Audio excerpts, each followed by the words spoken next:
The long gray waves hissed against the black basalt columns of Dragonstone like secrets that refused to stay buried. Dawn had only just broken. A bruised line of pale rose on the edge of an iron-colored sea, when Tyrion Lannister stepped onto the wind-slick parapet above the old Valyrian gatehouse. He stood there alone, the chill biting through kidskin gloves, and tried, not for the first time, to remember the warmth of Casterly Rock before the day his father taught him how quickly love soured into leverage. Salt stung his eyes, or perhaps it was the lack of sleep. For weeks the hand of the queen had dozed in a high-backed chair strewn with raven scrolls, waking only when a messenger jarred him from nightmares of wildfire and shifting walls. Yet exhaustion could not dull the blade now poised in his mind. Betrayal cut from within long before a plan ever met the light. He had known that truth since the Blackwater, had known it and despised it. And still here he was, the dagger's point turned against another monarch whose dreams might drown the realm in flame. Below, the lower courtyard rang with the clatter of unsullied shields and the guttural bark of commands. Grey Worm was drilling the newest recruits, boys and girls ripped from slavers' pens after the fall of Astapor's last redoubt, and their curt replies rose like flocks of startled gulls. To the west, 3 pale stone towers jutted from the castle's spine, housing the royal council, the treasure vault, and the rookery. In the highest of them, a column of smoke unfurled from the black iron chimney. Daenerys was awake. His breath fogged as he observed the silent masons repairing the breach in the seawall where the storm 2 moons past had gnawed a ragged bite out of ancient dragon glass. Just behind the wall, 6 northern banners flapped, gray direwolf on white, their furred edges stiff with salt. The Stark men made camp along the windscrubbed terraces facing northeast, as though the horizon itself were a gate that might spring open to reveal winter at any hour. They had arrived quietly, no trumpets, no escorts, only a raven-marked galley from White Harbor and a grain ship flying crimson sails. Sansa Stark's letter, folded 12 times along weary creases, lay heavy in Tyrion's doublet. When he brushed gloved fingers across the vellum, he felt its pulse like a living thing. My Lord Lannister, it began with the courtesy of a woman who had once curtsied beneath his father's gaze. Winterfell stands alone while queens and kings play at dragons. Yet honor, your honor, has not been forgotten. Honor, the word tasted of cold iron. His honor had once meant keeping a mad boy king alive long enough for someone else to end him. Now it meant he turned from the sea, boots crunching frost. Steps curved back toward the Queen's solar where minds sharper than steel would test his purpose. Inside, a fire roared too hot for morning. Daenerys sat with one leg curled beneath her on a cushioned bench of carved weirwood, parchment strewn around her in a careless halo. Sunlight spilling from high mullioned windows ignited silver sparks in her hair.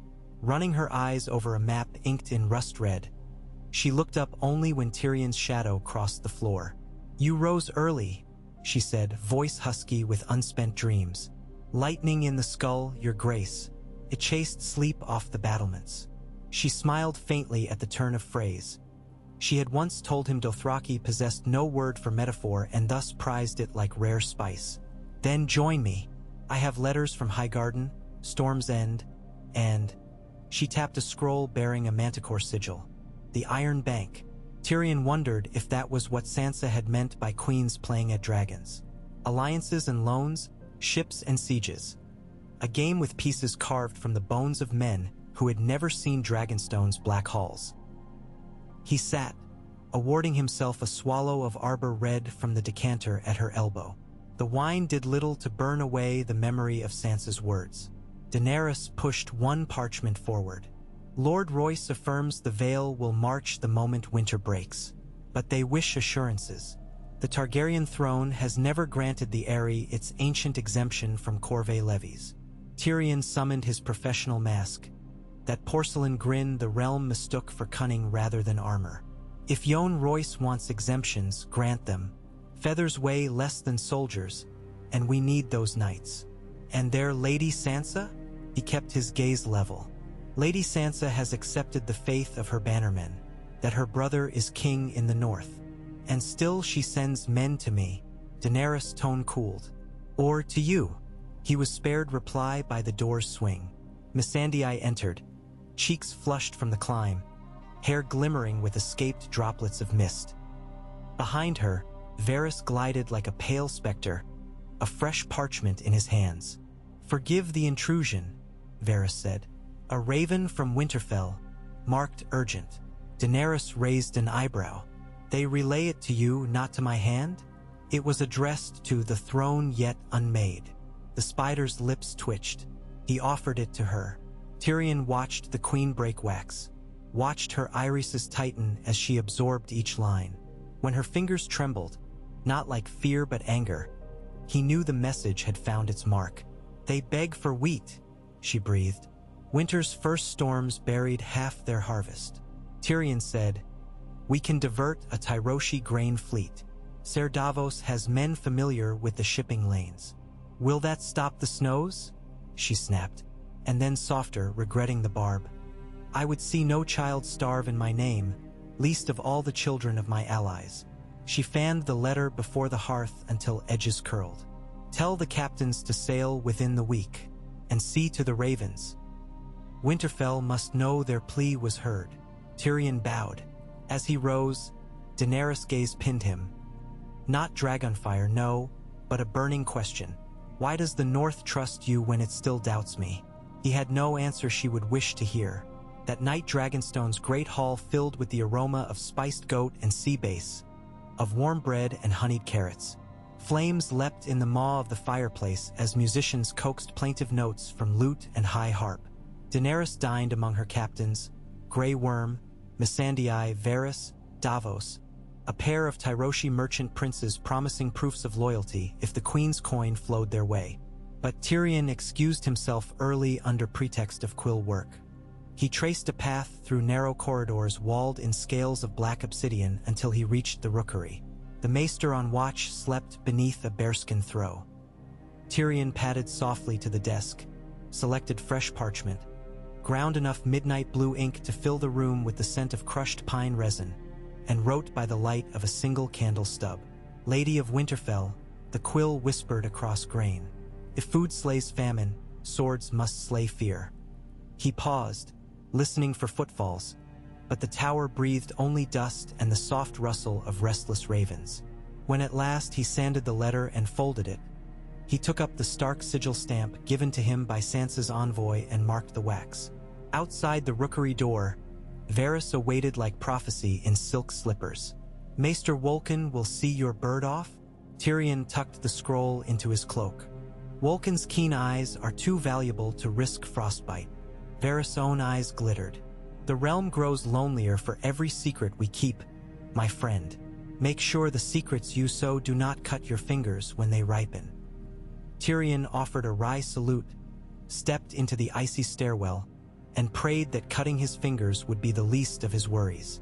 On the 13th day of the new moon, 3 ships approached Dragonstone flying northern colors. Sails bellied in a stiff nor'easter, spray crusting their gunnels with diamond flecks. Tyrion watched from the seawall as Davos men cast lines to the Blackstone quay. The visitors disembarked. Ser Brienne of Tarth in riveted plate scratched pale by countless blows, Podrick Payne at her shoulder bearing a stout iron-bound chest, and Maester Samwell Tarly, cheeks flushed but eyes determined, clutching a roll of parchment thick as a newborn calf. Brienne bowed to Tyrion without warmth. Her memory of King's Landing would forever reek of dungeons, but Pod beamed at the hand, and Samwell huffed a greeting drowned by gull cries. Tyrion's gaze slid to the chest. "Gift or ransom?" Brienne's reply bore the clang of a tourney sword. "A dowry, of sorts." "You misunderstand northern customs." Tyrion's smile might as well have been carved from the stone beneath their boots. "The crown need not pay for wheat already bought." "True." Samwell cleared his throat. "This is knowledge, not grain." Tyrion gestured them forward. Storm clouds gathered over the bay, grumbling like old men denied their supper. "Come, before the sky decides our fates." In the Queen's war room, the chest's lid creaked open to reveal scrolls furling like pale snakes and a single dagger of Valyrian steel. Dark ripples glinting blue-black where candlelight kissed its edge. Daenerys' brows knitted. "I know the dagger." Samwell nodded. It nearly killed my friend Bran, and once it belonged to your ally." His eyes flicked to Tyrion. "Little finger," Daenerys exhaled. Brienne rested gauntlet hands on the table. "It belonged to chaos itself, your grace, and chaos belongs to no man now. Sansa Stark sends it as token of truth in place of honeyed words." Tyrion's heart beat a muted drum. This was Sansa's answer. Trust weighed in steel, not parchment. Daenerys lifted the blade, studied the shadow of herself warping along its surface. "Valyrian steel kills White Walkers. It kills kings as well," Tyrion murmured. Her eyes rose. "Does it? Or does fear wield the hand?" The council broke into debate over logistics, ships and sieges, and how many wagons of dragonglass arrows might be smithied before the Undull's harvest festival. No one but Tyrion noticed when Varys slipped from the chamber, and no one but Tyrion understood how quickly ravens could outpace men. Days later, a quiet supper in the Queen's private apartments found Tyrion tasting every mouthful as though it might be his last unpoisoned meal. Daenerys dismissed cupbearers, poured the wine herself. She spoke of Jon Snow's silence since departing to parley with Queen Cersei. Did absence hint at treachery? Tyrion answered each anxiety with political balm, yet the words came slower than they once had. He could almost hear Sansa's parchment sighing between sentences, reminding him that every reassurance he offered here could bind Sansa's fate in Winterfell. Daenerys' eyes widened suddenly at some thought she did not voice. "Come morning," she said, "I ride Drogon for the narrow sea. Euron Greyjoy raids Gulltown. The Vale sends cries for aid, and I will not leave them unanswered." He matched her measured stare. "A queen who leads from the front is beloved or lost." "Then I had best be beloved," she answered, toasting the dark beyond the window. "Draw up a plan." And Tyrion, her fingers brushed his sleeve. "Keep the North close. Their faith in you is my faith in you." When she withdrew, Tyrion felt her warmth lingering in his sleeve like brandy. He drank a gulp that seared his throat. Keep the North close. The North was already too close, close enough to taste his heartbeat. That night he dreamt of the Blackwater again. But instead of wildfire, dragonfire churned the bay, painting water with molten emerald. Above, a snow-white direwolf howled on the ramparts while a lion slunk beneath it, tail singed, eyes desperate. And on the far parapet, Sansa Stark watched ashes fall like winter's first snow. In the crypt deep cellars beneath Dragonstone, away from curious ears, Tyrion met Brienne. They spoke in murmurs between rows of casks older than the Targaryen conquest. "Sansa suspects Daenerys will not share her crown," Brienne said. "The North lost 10,000 spears fighting a southern queen once. It will lose no more. I once promised Sansa I would protect her," Tyrion whispered. "This may be all I have left to give." Brienne's blue eyes shone with a loyalty as solid as the steel of her gorget. "Then protect the realm as well. Choose the head that will wear the crown lightly. Choose the woman who does not forge thrones from fear." He closed his eyes. "What would you have me do? Poison Daenerys at breakfast?" Brienne's jaw clenched. "I'd have you keep your word and end wars before they start. A dagger needn't taste blood to serve its purpose. Sometimes it need only be shown." A plan woven of shadows and heraldry took shape in the candle sputter. A coronation in the godswood of Winterfell while Daenerys hunted krakens across the narrow sea. Northern banners uniting under a queen who bled at the Battle of the Bastards and still stood. A council of lords who feared Dragonflame more than Lannister gold. And at the heart of it, a Lannister's voice whispering the one truth all great houses yearn to hear. "You will be safe."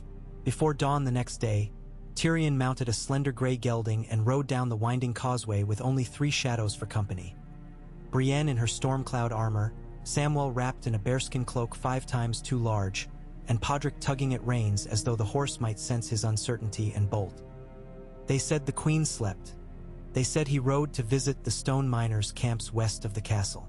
Varys said nothing at all, only watched from a high balcony with eyes that had mapped every secret path between men's hearts. The North Road waited, white and silent under a new fallen powdering of snow. Each hoofbeat sounded like a coin tossed into a well of fate. By the time sunlight kissed the Dragonmont's jagged peak, Dragonstone had vanished behind a curtain of whirling sea mist. Ahead lay White Harbor, the King's Road, Winterfell, Sansa, and a crown. But the greatest distance Tyrion would have to cross was measured not in leagues but heartbeats. The space between his oath to Daenerys and his promise to a girl once gifted broken courtesies under the shadow of the Iron Throne. As they rode, Tyrion could not escape a single whisper that clung beneath every pulse in his throat. A Lannister always pays his debts. What, then, was the price of a queen's trust? 6 days out, caravans clogged the Narrows. Fishmongers from Duskendale, sellswords seeking gold in the Vale's call to arms, pilgrims bound for the mother house at Maidenpool. Tyrion's party kept cloaks drawn tight. Brienne towered, but armor concealed sigils. Sam posed as her maester escort, Pod as squire. Tyrion rode ahead like a well-padded hedge knight whose blade was tongue, not steel. At dusk they reached an abandoned holdfast on a sea cliff. Waves smashed the rocks below, hurling spume high enough to salt the air. Within crumbling walls they found old hearths blackened by forgotten fires. Brienne built new flame, while Sam cooked oats. Pod mended a frayed stirrup. Tyrion leaned against rough stone and wrote another letter by twilight. Finer parchment this time, words chosen with a jeweler's care. "Your Grace," it began. He paused, scratched that out. "Daenerys," scratched again. "My queen." No, none of these could frame betrayal. In the end, he wrote, instead of memory, of a red desert under a rising dragon banner, of freed children singing Misa, of a small man who believed he had found at last a ruler worth dying for. He folded the letter without sealing it, slid it into the hidden pocket within his cloak. It would never reach her, yet perhaps writing it paid a portion of the debt. That night the wind keened through gaps in masonry like the cry of distant dragons. Tyrion wondered if Daenerys dreamt of him still advising at her side, and whether she would forgive him for what he had not yet done. In his own dream, wildfire roared again, but this time it was a direwolf leaping the green flame, carrying little birds in its jaws, eyes bright with midnight. They crossed the neck under snowy skies. Reed boats slid among rushes where children in reed armor aimed frog-tipped arrows at the passing riders. Sam's cheeks chapped. Podrick coughed night and day. Brienne rode stoic as granite. Tyrion watched the sky for ravens, fearing both silence and caw alike. At Moat Cailin, northern outriders met them. Grim faces, pine-tar cloaks, sunken eyes wary of strangers. Yet at Tyrion's name some softened.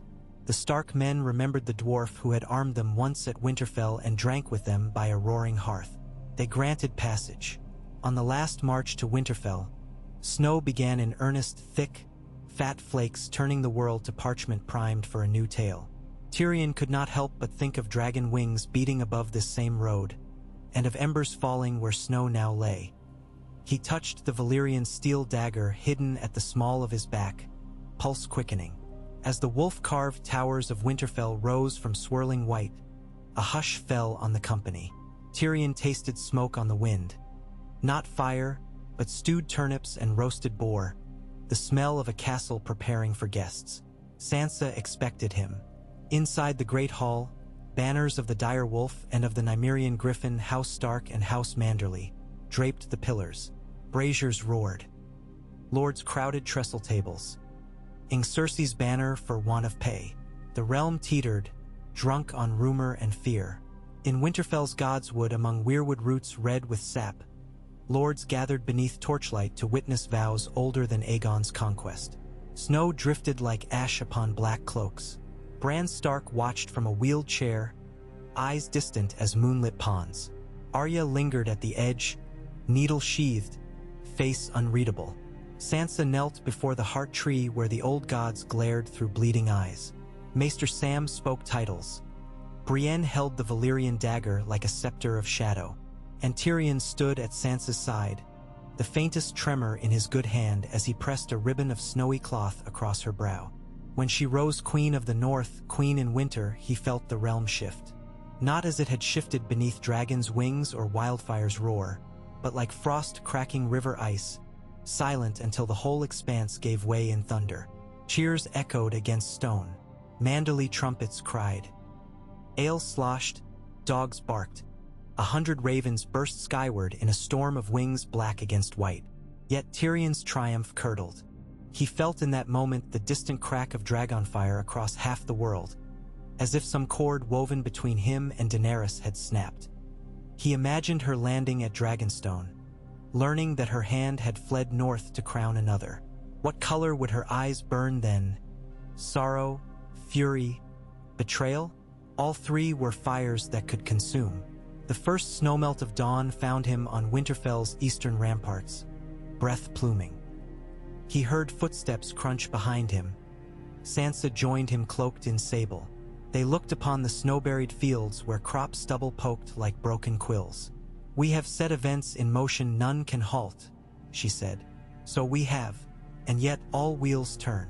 Do wheels care if they crush men beneath them?" He studied her profile, stars fading behind winter mist. "We live in a tale told by wheels within wheels, my queen.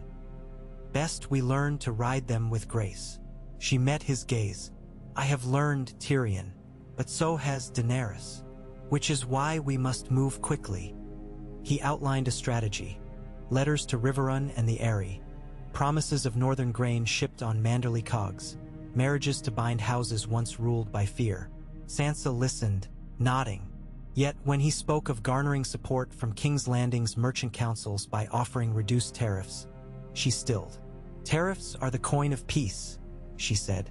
"But peace will not save us if fire comes." Tyrion's voice softened. "Fire may yet be turned, if the hand that guides it remembers mercy." "Will she?" Sansa's eyes glittered, reflecting pale gold of the rising sun. "Or do you still hold that hope for her?" He thought of a silver-haired woman laughing among freed children in Myreen's market, and of that same woman mounted upon a dragon's neck above slaver fleets burning like lanterns. Hope was a bird that fed on ashes. "Hope," he said, "is a candle against the dark, but sometimes you must shield it, and sometimes you must let it burn out before it burns you." She placed a hand on his arm.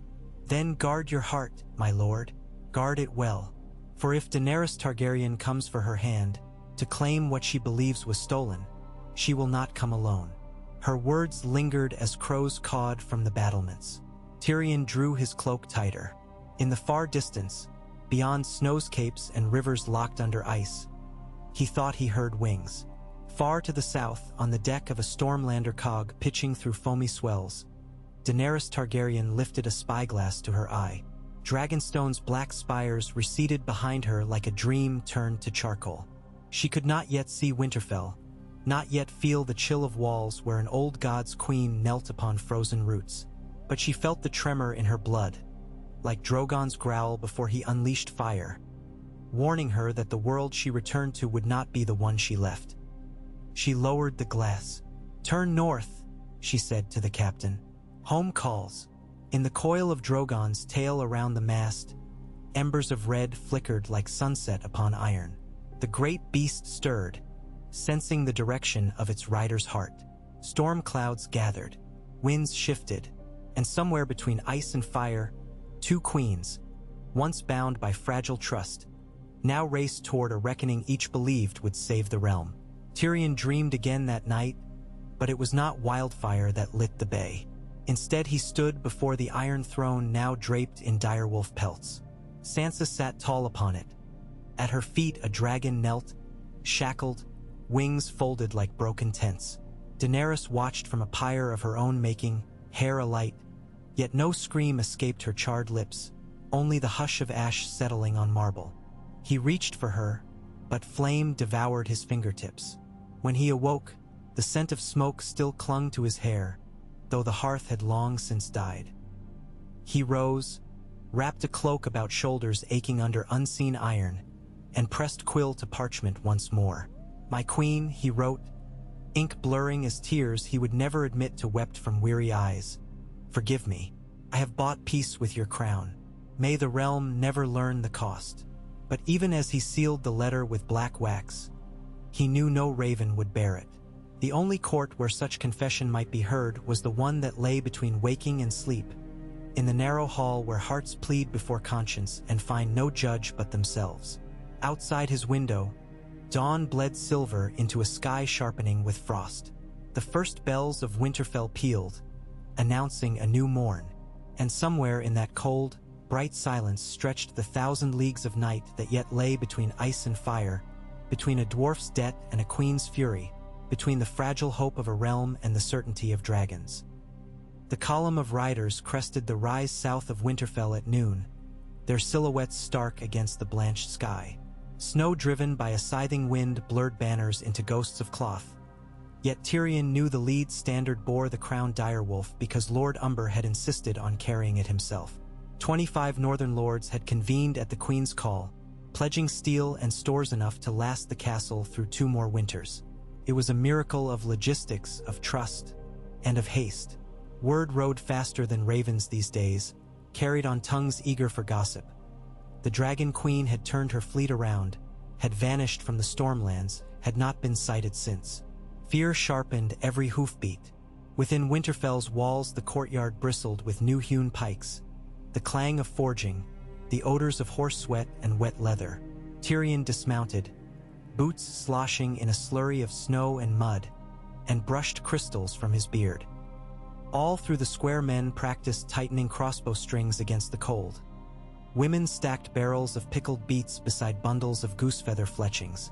High atop the battlements, Maester Sam directed lanterns to be hung at nightfall. Red glass for fire alert, white for open gates, blue to signal dragon in flight. He had devised the code with Bran, whose silence since the coronation troubled Tyrion more than he dared admit. Sansa met him on the stone stair. Her cheeks were raw from wind, copper hair tucked beneath a hood trimmed in direwolf fur. She spoke without preamble. "Septa Benifer read a message from the Vale," she said. "They'll march 3,000 men through the bloody gate by first thaw." Tyrion rubbed aching fingers. "We must pray thaw comes late, and that Daenerys does not come earlier." Sansa's gaze searched his face as though each line might reveal treachery or reassurance. He was not sure which she sought. "Come to council," she said at last, turning. The solar crackled with heat blasted from 3 braziers. Lords and ladies crowded benches, arguing over the placement of scorpions, the yield of crossbow quarrels tipped with dragonglass, the angle of murder holes built to pour pitch. Brienne stood like an iron statue by the hearth, one gauntlet fist on the hilt of Oathkeeper. Arya lounged atop a window ledge, dark eyes intent, boots muddy. Bran remained absent. Podrick fetched more wine. Tyrion cleared his throat. If Drogon attacks, walls are a suggestion, not a salvation. Scorpions may pierce a wing or 2, but stone will shatter beneath dragonfire. Our best defense is making Winterfell worthless to burn. Lord Glover grunted.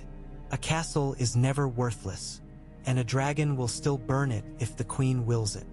"Not if the Queen sees another way," Tyrion answered. Every stare in the room tightened. "Daenerys does not relish wasting innocent lives. If we can prove the North is united under Sansa, that her rule is accepted by the small folk, she may hesitate. Dragons thrive on fear.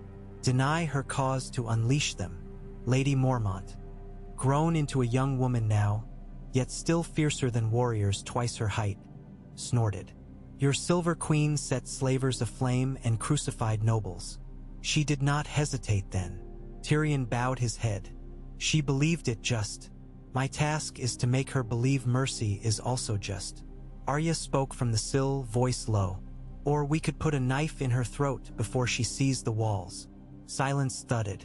Sansa's tone was icier than the winds outside. "We will not speak of assassination." Arya's shrug was a slash of shadow. "I only say what some think." Brienne's steel-blue gaze flicked between sisters. "Assassination ends queens but begins wars." Tyrion exhaled. "We prepare to speak before we prepare to kill. Words weigh less than ash." Sam looked up from a scroll. "We need ravens to every holdfast south of the neck. Tell them Sansa Stark keeps them safe. Remind them Daenerys once freed slaves. She may yet spare free folk." Lord Serwyn muttered. "Spare us by bending the knee." "A knee may bend without breaking," Tyrion replied. "Better a bent knee than a burned corpse." The debate surged like a river against ice. But in the end, plans formed. Lancers along the King's Road with horn signals, hidden caches of food in nearby villages to evacuate small folk, watchtowers kept alight. Tyrion saw it all laid out. A fragile lattice of hope stretched across a snow-swept plain. One gust of dragonfire and it could vanish. When council broke, Sansa lingered. The fire painted her shadow large on the wall. "You think she'll hesitate," she said quietly. "I think she'll hate. Hate need not eclipse reason. It often does." Sansa drew her cloak closer. "I have hated. I remember how blindly it burns." Tyrion could not argue. Instead he said, "Your bannermen worship you. They worship survival." She reached for the goblet Podrick offered, took a single sip. "Tell me true, Tyrion. Is mercy truly Daenerys' nature? Or your wish?" He weighed lies, found them too heavy. "Sometimes a wish must become a nature if enough believe it." Her expression softened, not in trust but fatigue. "Then let us believe, and pray belief is enough." 2 nights later the watch horns wailed 3 blasts.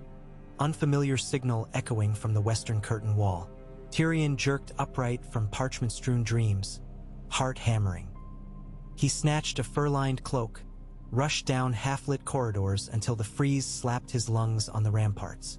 Snow fell in glittering sheets. Beyond the walls, a lone rider approached beneath a fraying banner. White field, red heart encircled by flames. The sigil of Stannis had once borne that heart. Now it belonged to no known house. Guards raised crossbows, torches crackled. The rider halted amid drifts, threw back a hood. Silver hair glinted red in torchlight. Daenerys Targaryen sat astride a piebald mare too small for her frame, cloak sodden, expression stark as ice. No dragon beat the sky, no army followed. Tyrion's breath caught ice in his throat. He descended stone steps as though wading through honey until he stood at the gate tower. Sansa joined, face pale but unflinching. Daenerys lifted her chin. "May a traveler claim guessed right?" Wind howled like distant wolves. Tyrion opened his mouth, but Sansa's voice steadied the night. "Winterfell honors guessed right. Even now." Gates groaned. Daenerys rode forward alone, reins trembling in her grasp. Her boots hit packed snow. Steam curled from the mare's flanks. Eyes met, Targaryen violet to stark gray, and in that collision Tyrion felt centuries of vengeance and grief swirl like sparks in winter dark. Inside the hall they stripped wet cloaks, accepted hot wine at Sansa's nod. Benches had emptied save for Brienne at the hearth and Bran quietly observing from beyond the long table, hands folded upon a direwolf-carved armrest. Daenerys' gaze darted across tapestries. Wolves running through night, not dragons. She set her goblet down untouched. "Where is Drogon?" Sansa asked, circling the Dreadfort ruins. "He will come if I call." Silence quivered. Tyrion forced warmth into his voice. "We feared the worst, your grace." Her eyes shifted to him, twin shards of shattered amethyst. "My hand fears much." He could not meet that gaze long. "I serve the realm. By crowning a queen behind my back?" Each syllable cut. "I freed slaves, broke chains, shattered tyrants. Yet when I turned to those I trusted, chains waited for me." Sansa's fingers whitened on her cup. "No chains seek you here, only a stolen crown." Daenerys turned to Bran. "What say you, three-eyed raven? Do you see my stolen future?" Bran blinked slowly. "All futures steal from one another." Daenerys drew breath. "Your men hunt for scorpions, your women hoard arrows. I smell dragonglass in every corridor. Yet I came alone, offer myself to your mercy." "Mercy?" Lady Mormont strode from shadows, voice flint. "You threaten us with fire." Daenerys' temper flashed. "I threaten no one. I offer choice. Bend the knee once more. Rule the north beneath my throne, and no dragon will darken your skies." Tyrion stepped between queens, palms raised. Let us not bargain in ultimatums. Bargain, Daenerys hissed. My hand bargains with traitors. He felt the hall shrink, every heartbeat hammering against stone. I bargained with fear, he said. Fear of burning streets, of ashes where children play. I bargained with the memory of kings landing in ruin. Her shoulders shook, not with rage, but with hurt magnitude impossible to mask. You saw ruin where I saw justice. Justice tempered by mercy. His voice wavered. I still believe in your mercy, Daenerys. And I believed in your loyalty. Tears wet her lashes, freezing before they could fall. Which of us is the fool? Sansa's tone cut through. No one here is a fool, only frightened. We remember the Mad King. Fire lit in Daenerys' eyes. I am not my father. Then show us. Sansa set aside her cup. Lay down grievance. Break bread under my roof. Speak to my lords with open heart. I will not kneel, nor will they, but we can stand together. Brienne bowed her head slightly toward the Dragon Queen. Arya's stare never flickered. Her hand rested atop Needle as if on a sleeping dog's head. Daenerys' jaw tightened. Candlelight trembled on her silver hair. Tyrion watched hope flicker like a guttering wick. So fragile. The Queen exhaled. Very well. I will dine. A breath released from every chest. Sansa signaled servants. Platters appeared. Venison stew, crusty loaves, cloudberry wine. Seats were arranged. Daenerys at one end, Sansa the other, Tyrion midway between. Conversation edged forward, cautious. Daenerys asked after harvest. Lord Wyman spoke of frozen granaries. Sam recited figures on grain shipments into White Harbor. The hall hummed like an orchestra tuning instruments none had mastered. Mid-meal, Bran's chair creaked as he wheeled closer. He regarded Daenerys with an unfathomable calm. Do you know why crows are black? He asked suddenly. She blinked. You are the crow, not I. They were white once, Bran continued, tone soft as snowfall. But they carried messages between tribes who would not hear truth. Fire scorched them black so truth could hide inside night. Sometimes darkness hides mercy. He faced Tyrion. And sometimes light reveals fear. Tyrion felt as though Bran had peeled open his skull. He lifted his goblet, drank. Daenerys' eyes shimmered. Do you speak riddles to test me? Bran's head tilted. I speak because the wheel turns. Sansa rose before tension could snap. Enough stories. Tonight we eat and rest. Tomorrow we speak plainly. Daenerys pushed from table. Tomorrow I will have answers. Tyrion dreamed of chains dripping molten gold. They coiled around the Iron Throne, around Daenerys, around himself until both drowned in liquid metal. He woke cold, heart racing. Dawn smoldered behind thick cloud, tinting snow a bruised blue. A commotion boiled in the courtyard, voices raised, dogs barking. Tyrion threw on cloak, hurried downstairs. There he found Grey Worm standing rigid amid unsullied ranks, 24 spears gleaming, having crept in at dawn. Opposite them stood a thrust of northern guards, crossbows loaded. Between lines, Daenerys faced Sansa, hair whipped by wind. You swore guessed right, Sansa said, voice iron, and brought soldiers at dawn while my lords slept. I swore peace, Daenerys answered. Grey Worm swore protection. He rides with me always. And Drogon, Arya's shout came from the wall. The dragon cut a dark circle overhead, wings spanning half the sky. Daenerys lifted her chin. He is my heart. The standoff crackled with potential violence. Tyrion stepped into the gap, boots sinking in fresh powder. My queens, he called, loud enough to carry. We stand on a blade's edge. One slip will spill blood neither side can wash clean. Sansa's breath plumed frost. Your queen broke dawn with armed men. Daenerys' cheeks flushed. I will stand unguarded if she lowers her bows. You have my word, Sansa said, raising a hand. Guards hesitated, then eased strings. Unsullied angled spears skyward in response. Yet the chasm of distrust yawned wide. Tyrion addressed both hosts. Winter fell once to treachery and rose again by unity. Let us not make its name prophecy. Grey Worm's stare remained flat, but he signaled his soldiers back. Daenerys faced Sansa. Meet me in the God's Wood. Alone. Done. They walked beneath bare weirwood branches streaked with crimson sap. Snow-muffled footfalls. Distant hammering from ramparts softened under hushed pines. By the heart tree they halted, red leaves clinging like drops of frozen blood. Daenerys' breath quivered. When I was a girl in exile, I dreamt of home. I pictured the red keep shining. But when I landed on Dragonstone, I felt only strangers' ghosts. Home is not walls. It is trust. Yet each man I trusted twisted truth. Sansa touched the weirwood bark, fingers staining splotches of red upon paler skin. Trust is fragile.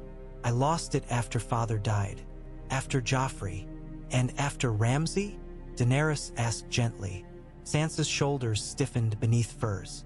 The more I learned of cruelty, the more I wished for mercy. But mercy without strength is wind in the snow. It cannot warm, cannot last. Daenerys stepped closer. I wield strength. You wield wisdom born of pain. Let them join. You would have me bend again? I would have you stand beside me, Queen of the North, beside Queen of Dragons. Ice and fire forging peace. Sansa studied her. What of the Iron Throne? It scars every soul who sits its blades. Daenerys' voice trembled. Melt it, build new seats for all realms, one for each kingdom. 7 thrones beneath one roof. Snow fell in hush. Sansa's lips parted. A council of queens. And kings, Daenerys added. No SW. Ords behind our backs. Words enough to fill songs, Sansa whispered. Yet songs die on the tongues of widows. Then let us forge deeds, Daenerys urged. Ride south together, break Cersei's chains, rebuild from ruin. Sansa's eyes glimmered like dawn on ice. And the North's promise of independence? Let Winterfell remain sovereign within the realm, bound by choice, not compulsion. Wind rustled through red leaves. A raven croaked. Sansa exhaled white mist. My lords will rail. They have buried sons for freedom. Freedom purchased soul by soul, Daenerys said. Allow them to choose, follow you into council or stand apart. I will not burn men for refusing a dream, only for shattering it. Sansa's gloved hand came away red-stained from sap that smelled faintly of iron. I will call my council. Then I will call off my dragon. Daenerys extended a hand. Sansa hesitated, then clasped it. Their fingers twined cold, yet heat pulsed in the clasp. A spark. Above, Drogon's roar split clouds, but his shadow passed on, wings tilting southward. That afternoon, lords gathered again, voices a maelstrom. Glover railed against southern entanglements. Lady Mormont argued for alliances. Manderly spoke of trade. Read of White Walkers long buried but not dead. Tyrion watched, silent shepherd of possibility, as Sansa presented Daenerys' proposal. 7 seats, shared rule, she said. The North sovereign, yet allied. No forced tithes, no conscript levies. Dragons sworn to defend, not destroy. Glover spat on the rushes. Oaths break upon dragonfire. Remind the riverlands. Tyrion raised a hand.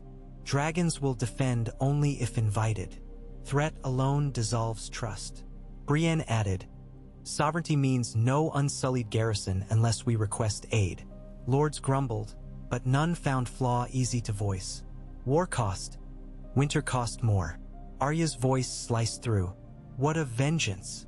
Our banners remember burned kin. Daenerys stepped forward, unarmored, pale.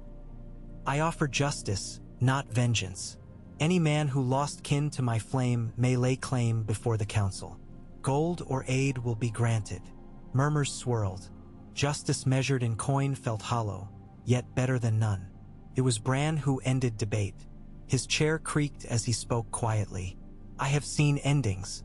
Some drown in ash, some in snow. The realm stands only where ice and fire meet, neither quenching, neither consuming. Silence engulfed the hall. At last Glover sighed. I fought under Robb and watched him die. I will not watch another North-led war swallow my sons. If my queen believes in peace, I will follow. One by one, hands rose. Not all, Serwyn abstained, Karstark too. But a narrow majority formed. Sansa's shoulders lowered a fraction. Daenerys' lips parted in almost smile, eyes shining with unshed sorrow. Tyrion felt weight lift from ribs. Yet another settle. Forging peace proved only first step. Cersei remained, Euron's remnants, Qyburn's monsters, countless lords who'd rather burn than bend. Outside, the sky stunned them with sudden brilliance. Sun speared through ragged clouds, haloing Winterfell in amber. Snow glittered like sifted diamonds. Daenerys and Sansa exited together onto the battlements. Tyrion followed, boots crunching. They looked south beyond white fields, toward a horizon they must share. Daenerys spoke softly. When we ride, I will lead Unsullied to aid Riverland's relief. Sansa will govern north. We reconvene at Harrenhal midsummer. Sansa nodded. At Harrenhal the walls still stand, yet remind us ruin is never far. They clasped forearms once more. Heat flared. Tyrion inhaled crisp air. A dwarf once told a queen the world is a wheel crushing those beneath. Perhaps now the wheel grows spokes enough to lift us instead. Daenerys' laughter was soft. Perhaps the wheel becomes a hearth to warm the realm. Below, villagers gazed up, seeing two queens side by side where hours earlier they feared dragonfire. Children pointed, smiling. Tyrion wondered whether history might for once be carved by hands joined rather than fists clenched. Yet in some distant corner of heart he felt foreboding curls of smoke. Secrets yet unspoken, debts yet unpaid. Varys still prowled unknown alleys. Cersei still plotted, and power rarely yielded without a scream. But as sunset bled rose and gold across snow-slicked towers, Tyrion allowed hope a heartbeat. Candles flickered against gathering dusk, and voices in Winterfell rose not in war cry but in a hesitant hum of possibility, as though the realm itself practiced a new language. Night would come, wars would test them, dragons might yet burn. Yet for one fragile breath between ice and fire, two queens stood unbowed upon Winterstone, and the wheel paused, trembling, before turning toward dawn. The third moon of deep winter rose over Winterfell like a pale coin cast onto frozen glass. Its feeble glow glinting off fresh-forged scorpion bolts lined and disciplined rose along the battlements. Under that ghostly light the castle seemed less a fortress than the rib cage of some ancient, frost-bound beast. Every tower a vertebra, every arched bridge a clutch of sinew waiting to flex. Inside its marrow walked the men and women who had chosen, some eagerly, some with wary calculation, to gamble their futures on a fragile covenant between ice and fire. Tyrion Lannister felt the castle breathe as he moved through half-lit passages, parchment tucked beneath one arm, flask of warming brandy hidden in the other. There had been no time for sleep. Decrees must be drafted, supply ledgers tallied, messages copied for the ravens. Yet, in spite of exhaustion, he sensed a steel thread of satisfaction running through his frayed nerves. Against every rational prediction, two queens who might have burned the north to cinders had instead broken bread beneath its ancient roof. The impossible had merely become unlikely, and unlikely was a kingdom's worth of improvement over inevitable doom. He pushed through the heavy door of the temporary strategy chamber, an old armory repurposed with trestle tables and chalk maps nailed to walls. Inside, Sansa stood at a crackling hearth, one palm extended toward flames as though inviting their secrets. Bran sat nearby, his chair drawn close enough that the ember's heat flushed color into cheeks normally drained by the strange calm of his visions. Close by, the Dragon Queen's hand, himself, laid parchment on the nearest table while the Stark Queen watched, features a careful stillness. "Any word from Harrenhal?" Sansa asked without turning. "Ser Davos expects the southern roads to thaw enough for wagons in a fortnight," Tyrion said. "Our smiths at White Harbor prepare iron fittings for a portable pontoon. He writes that if the Trident swells early, the old stone bridge will wash out. Better to be ready." Sansa's gaze flitted past him, seeking her brother. "Bran, I see the trident swollen," Bran murmured, eyes half-lidded. "I see men drowning in cold brown water and a kingfisher perched on the haft of a spear. But the water does not wash away all roads. Only the old ones." Tyrion suppressed a shiver. By now he had learned to parse Bran's images. Sometimes prophecy, sometimes metaphor. Always unervingly precise once events played out. He cleared his throat. "Then we shall forge a new road where the old one fails." Sansa at last faced him fully. "You should be resting. Rest is overrated. I prefer to collapse in public." More dramatic. Her lips curved despite the strain. He took the rare smile as permission to proceed and unfurled the parchment. "I've drawn up the outline of a proclamation for your joint council. 7 thrones, 1 hearth, still nameless. I've left space for your voice, of course, and hers." The mention of Daenerys tightened the tendons of Sansa's throat. "Has she approved?" "She's occupied at present." He glanced toward the open doorway framing a slice of stooped corridor. Grey Worm drills the Unsullied on formation changes for siege relief. Your smiths are fascinated by their lockstep discipline. A useful distraction. Sansa wrapped her fur mantle closer. Some lords still grit their teeth at Unsullied within these walls. And some Unsullied grit theirs at spending nights without sand and sun, Tyrion replied. Discomfort is a fine tutor in tolerance. Outside the chamber, footsteps echoed. Heavy, measured, armored. Brienne of Tarth ducked her helm beneath the lintel, snow powdering pauldrons like ground glass. She bowed to Sansa, then to Tyrion. "The Dragon Queen requests your presence at the Weirwood, my lady," Brienne said. "Just you." Sansa hesitated. Tyrion caught the glance she cast at Bran, the unspoken question. "Will I return unharmed?" Bran's slight nod eased some tension, yet not all. "I'll come," she said, voice firm. She adjusted gloves, then to Tyrion. "Finish the decree. I'll be back before first bell." He watched her depart beside Brienne, cloak trailing a silent wake through torchlight. When she vanished, Bran turned to the hearth again, and Tyrion faced the parchment, quill poised, but words blurred. His thoughts drifted to the Godswood where ice-rimmed leaves whispered to a queen born in fire. Whatever passes there, he told himself, must pass between them. Trust demands we allow secrets to breathe. Daenerys waited beneath the heart tree, moonlight spilling through crimson leaves to dapple her silver hair in shades of ghostly rose. The figure she cut seemed hewn from myth, maiden of flame amid a forest of snow. When Sansa emerged, stark gray against ash white, the two women regarded each other with a silence more intimate than greeting. "Thank you for coming," Daenerys said first, breath frosting in the hair's breadth of night air. Sansa inclined her head. "I was curious." Curiosity. Daenerys traced bare fingers along the heart tree's bark, red sap glistening. "It led me across the narrow sea, into slave cities through fire and ash. I learned to temper it with caution, yet still it guides me."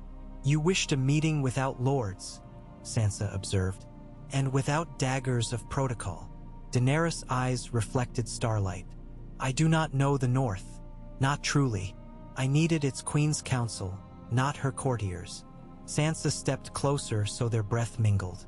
"Council or confession?" "Both." A long exhale feathered from Daenerys' lips. "I have felt alone all my life, Lady Stark, even amid cheering freedmen, even among lovers who swore devotion. That loneliness forged me, yet it also blinded me. To fear, to anger, to hunger for love that could never be sated by conquest. When Tyrion crowned you, the flame inside me roared for betrayal. But flame also illuminates. It showed me my reflection, a queen ready to burn rather than bend. I do not wish to be that woman." Snow rustled where a night wind swept between trunks. Sansa listened, memory flickering across her features. Joffrey's sneer, Ramsay's blade, father's head on a spike. She wrapped arms around herself and answered softly, "I have built armor no arrow can pierce, yet loneliness still slips through the joints. My people see a wolf, but I fear they follow a ghost. A girl who died in King's Landing and wears her bones like gray velvet. She leaned against the weirwood, palm resting near Daenerys' fingers. We stand here, Sansa said, because those ghosts refuse to stay dead. Your ghosts, my ghosts. If we let them guide us, perhaps they can become guides for others. Daenerys' violet gaze shimmered with moisture. Will you walk this path? Not merely beside me, but with me, sharing blame, sharing praise, until our disparate realms might forget they were ever separate. Sansa's answer came not in words, but in the clasp of her hand atop Daenerys. Warmth met cold, summer met winter, blood met snow. Between them, the heart tree's face loomed, carved mouth curled somewhere between sorrow and benediction. Far above, black wings beat against silver clouds, Drogon circling but not descending. Sansa tilted her face to the sky and heard no menace, only vigilance. When your council sits, she said, the North will send its voice.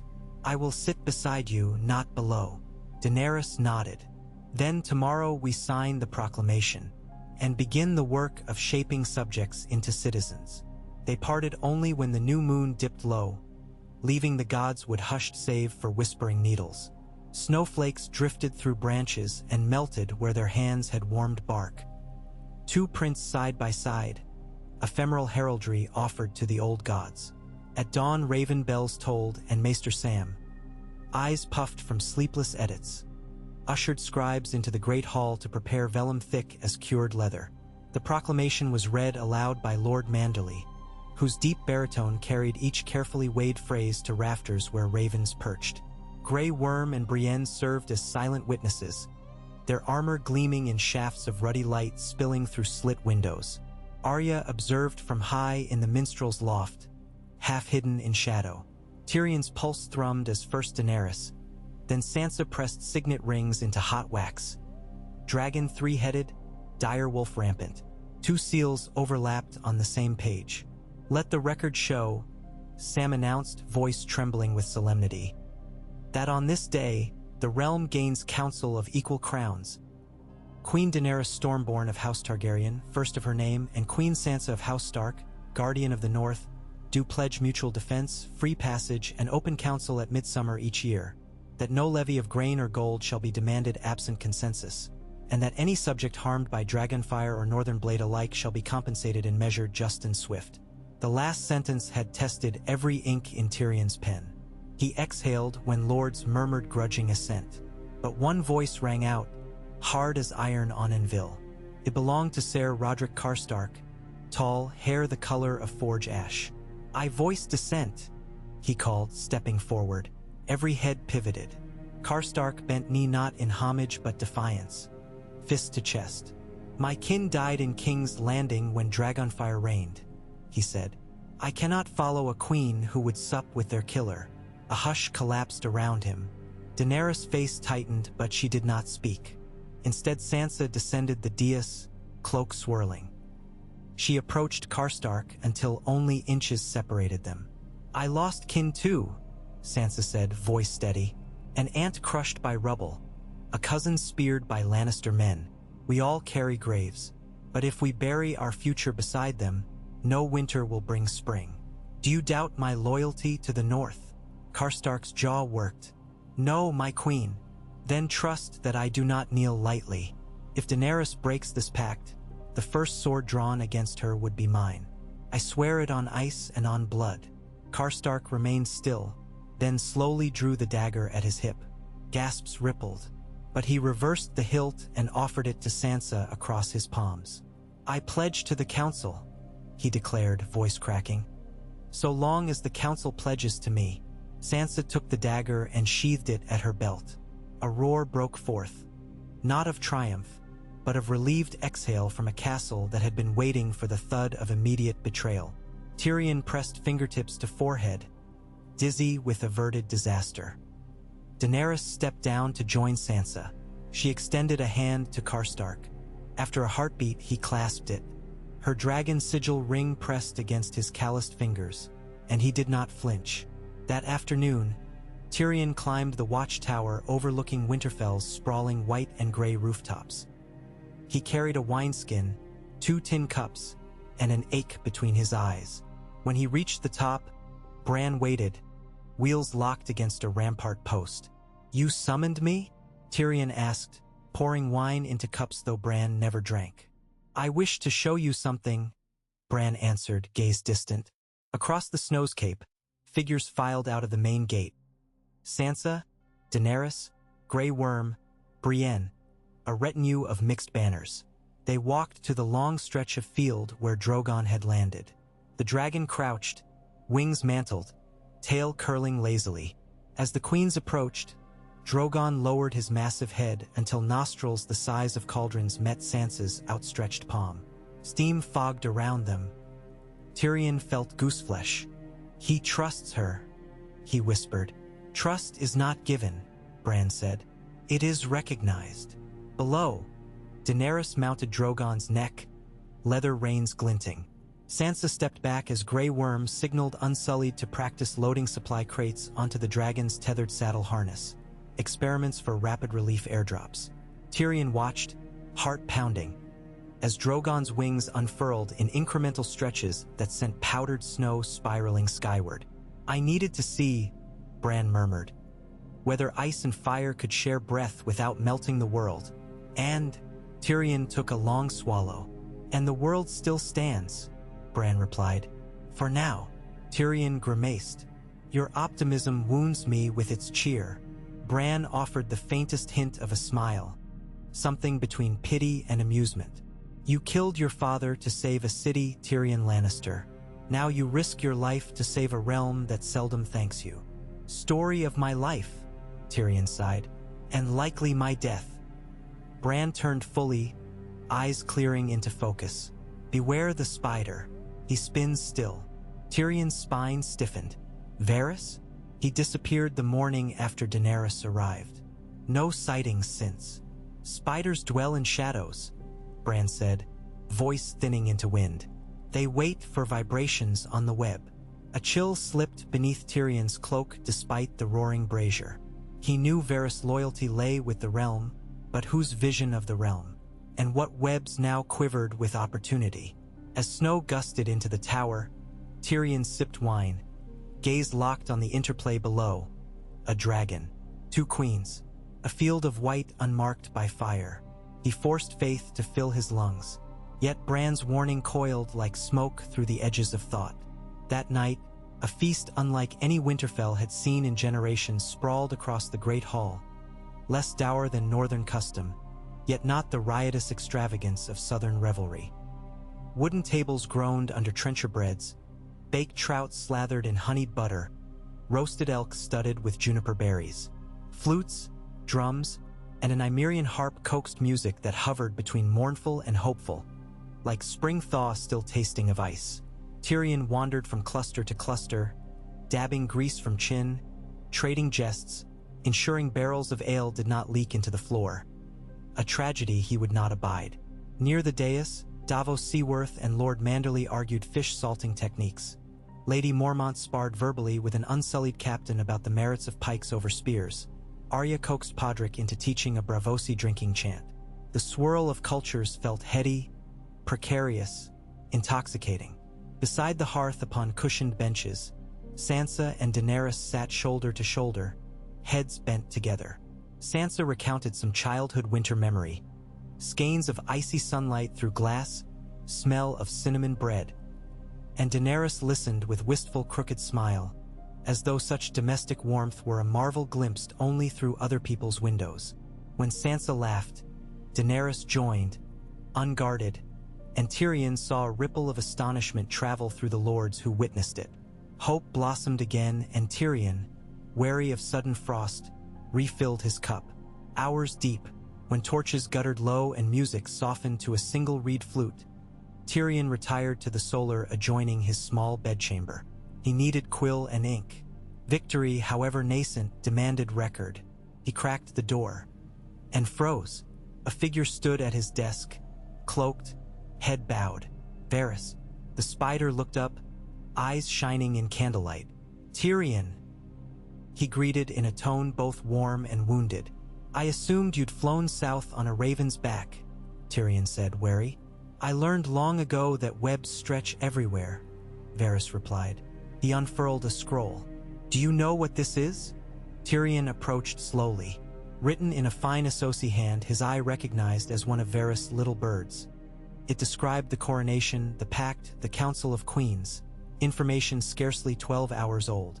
"You've been busy," Tyrion murmured. "The realm cannot rest on trust alone," Varys said.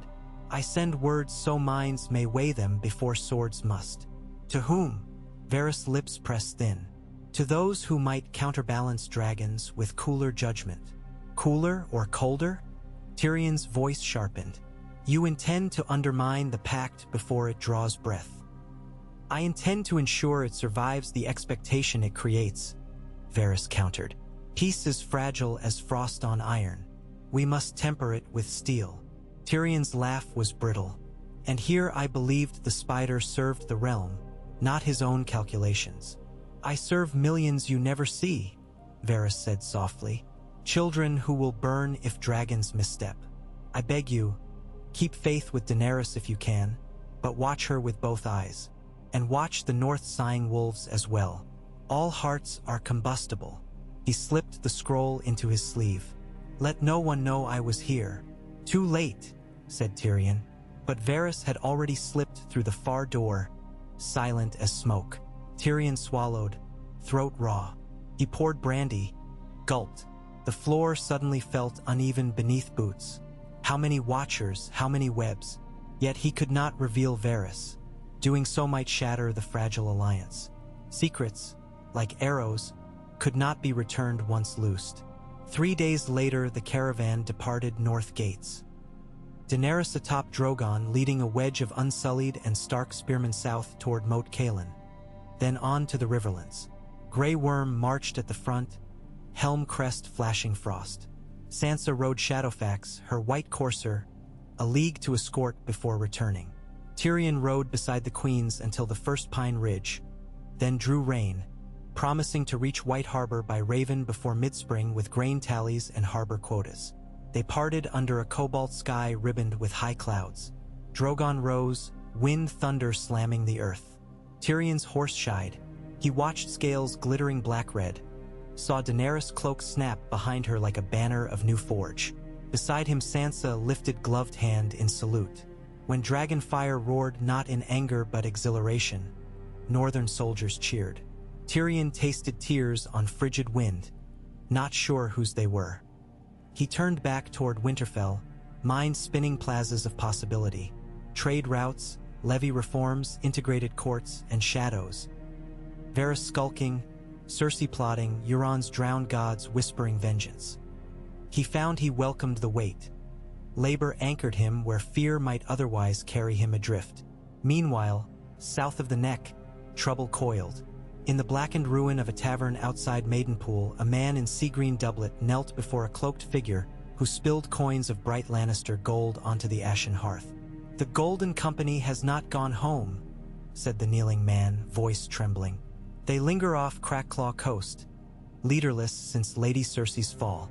Your promise of dragons to slay has sharpened their appetite." The cloaked figure, Varys, nodded. "Send them word. A new war, righteous, awaits. But tell them to speak of it to no one. Which queen shall they serve?" "They shall serve none," Varys breathed.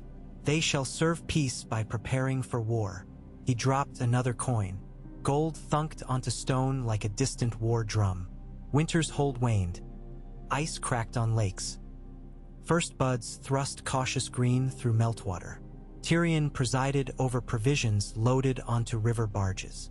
He drafted code to regulate trade crossings at the Neck, persuaded Lord Serwyn to donate timber for Harrenhal repairs, brokered a quarry lease between Manderleys and Unsullied to carve non-lethal Dragonstone tips for scorpions. And at night he sat with Bran beneath flickering candle, coaxing glimpses of events beyond horizon. Bran gave fragments. Cersei's lingering pockets of resistance near Rosby, Sel's word bands regrouping in the Stormlands, a Septon preaching that the mother had returned in the guise of a wolf. From Sansa arrived letters inked in her precise script. Daenerys fishes with children beside the trident. She laughs when catfish pull her line. We speak nightly, and each time she seems lighter, as though each meal eaten in peace chips stone from armor she forgot she wore. Then, we reached Harrenhal. The walls weep black water but stand. She walked the courtyard where fire once melted towers and said, "Let this be testament that ruin can cradle renewal." I believe her, Tyrion. Yet at dusk she climbs the tallest finger of melted stone and gazes south until stars appear. I fear her grief still points her there. Tyrion drank each word like claret, both comforted and disturbed by Sansa's empathy. He penned replies urging caution, trust, vigilance. Each letter sealed with both wax wolves and lions, an emblem yet unrecognized by heralds, but to him a talisman of unity. Midspring's first thunderstorm hammered the skies when news arrived that Lord Gendry Baratheon, newly legitimized and charged with rebuilding Storm's End, had repelled a corsair assault led by Euron's nephew Harreg. Daenerys had flown to lend fire support. The corsairs fled, leaving burnt hulks bobbing, crows feasting on rigging. Yet there was darker note. Qyburn survivors had fled with rumored vials of wildfire. Tyrion rubbed temples, reading the Raven at dawn. "Wildfire again," he muttered, and the realm still soaked in fear like lamp oil. Across the table, Bran traced a fingertip through spilled candle wax. "When green fire burns, the wind shifts," he murmured. Tyrion rolled eyes. "My lord, speak plain for once." Bran focused on him, gaze painfully clear. "The queens must not gather at Harrenhal. The walls will crack." Tyrion's spine chilled. "The council convenes in 3 days. Stone remembers heat." Bran gestured to the dark outside. "Tell her to hold council in the open fields. No roof, no walls." "Because wildfire, because fate seeks tinder," Bran said. Tyrion seized quill, parchment. He wrote at furious pace, urging Daenerys to move the meeting to the Godswood clearing within Harrenhal's outer yard, away from collapsed towers still charred from Aegon's wrath centuries before. He sealed, dispatched the fastest raven, then poured brandy though sun had not risen. Varys' shadow flickered in his thoughts. 3 days later, under skies bruised by storm but refusing to break, the Grand Council assembled amid fields of waist-high purple heather outside Harrenhal's cracked outer curtain. 7 thrones had been carved hastily from oak, each shaped by local artisans. Wolf, dragon, trout, flower, kraken, sun and spear, and a plain stone seat representing the people. Daenerys and Sansa arrived first, mounted side by side. Cheers rose from riverlords clustering near wagons of relief grain. Tyrion rode ahead of the main northern train, heart galloping faster than his gelding.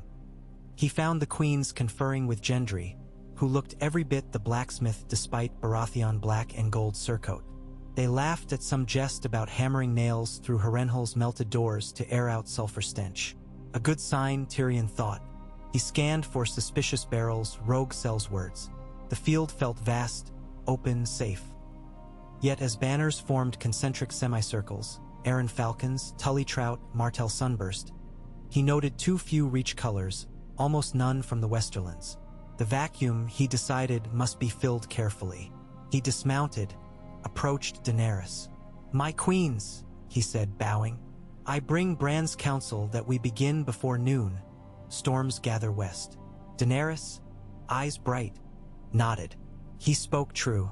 Lightning danced on Harrenhal's towers all night, safer beneath open sky. "Indeed," Tyrion said, though Bran's vision had not mentioned lightning. Sansa drew him aside. "Any word of Varys?" "None," he admitted. "I fear the spider's web extends even here. We'll clip it when found." Her tone left no doubt. Trumpets blared. Lords took seats. Samwell, ink-stained but beaming, called proceedings to order. Riverlanders petitioned for dike repairs. Dornish envoys offered citrus groves to offset northern blight. Gendry pledged storm-felled timber for boatyards along the Trident. The mood wove threads of cooperation stronger than expected. Then a hooded delegate stepped forth from the scattered Westerland retinue. A single tall man in gold filigree cuirass trim.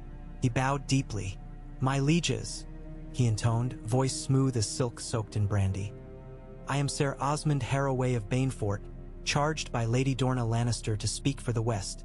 Tyrion stiffened. Harroway had served as a Red Keep aide, close to Cersei's personal guard. How he survived the purge, Tyrion could guess. Cunning and a quick tongue. Sansa gestured. "Speak." Harroway's gaze swept crowd. "Lady Dorna wishes peace. She offers shipment of grain from Lannisport, or from Castamere reopened, and gold loans at modest interest. In return, she petitions that the West's titles and lands be guaranteed under this council. And," he paused, "that a seat be reserved for the Westerlands at all future meetings." Sounds reasonable, Tyrion considered, but his gut prickled. Daenerys nodded. "Fair requests. All realms must be heard." Harroway's smile widened. "One final boon. Lady Dorna desires the return of certain ancestral blades seized in reparation after the Lion fell. Specifically, Oathkeeper." A murmur rippled. Brienne's hand found hilt. Tyrion's stomach nodded. That demand, so public, felt deliberate. Daenerys frowned. "Oathkeeper was gifted by King Tommen to Brienne of Tarth. It is no longer Lannister, but forged from Ned Stark's sword," Harroway countered smoothly. "A relic of injustice passed from hand to hand. Would not true unity see it returned to the houses harmed?" All eyes swung to Sansa, who turned slightly pale at the mention of her father's blade. Tyrion interjected, "This council weighs matters of state, not heirlooms," but Harroway pressed on. "If Lady Brienne loves justice, let her restore the blade's memory." Brienne rose, chair groaning. She removed Oathkeeper's scabbard, laid it across palms, bowed to Sansa. "My queen, the sword is yours by right." Sansa's throat worked. She stood. "Sir Harroway, I will not see a relic of my father's honor become a bargaining chip. Oathkeeper stays with the knight who proved its name." Applause erupted from northern lords. Riverlanders joined. Harroway inclined head, but glint of satisfaction in eyes. Tyrion understood. Test the alliance. Watch reactions. He moved to adjourn for meal break, but Daenerys halted him. "One more petition," she said, voice carrying. "A voice for those not represented. The Free Cities refugees along our coasts. I propose we establish way stations under council oversight to house them. I will fund the first, from Dragonstone's treasury." Sansa looked surprised, then nodded. "I will match with grain from Winterfell stores." Cheers swelled. Yet Tyrion glimpsed Harroway slip from throng, whisper to a lean mailed man, who then vanished behind a supply wagon. Tyrion's suspicion ignited. He excused himself, weaving through banners until he reached the rear of the site. There he found a cluster of barrels being rolled by teamsters with hasty urgency. He stepped in front of them. "Who ordered those moved?" One teamster stammered. "Sir Sirahovai, Emilorch, said they was for tent poles." Tyrion bent, scraped pitch sealed on barrel rim. Sticky, russet, sour. Not ale resin used to seal wildfire casks. His blood drained. "Set them down." Slowly, teamsters obeyed, baffled. Tyrion scanned ridgelines. No sign of Sir Harroway. He sprinted toward the open assembly yelling, "Clear the field!"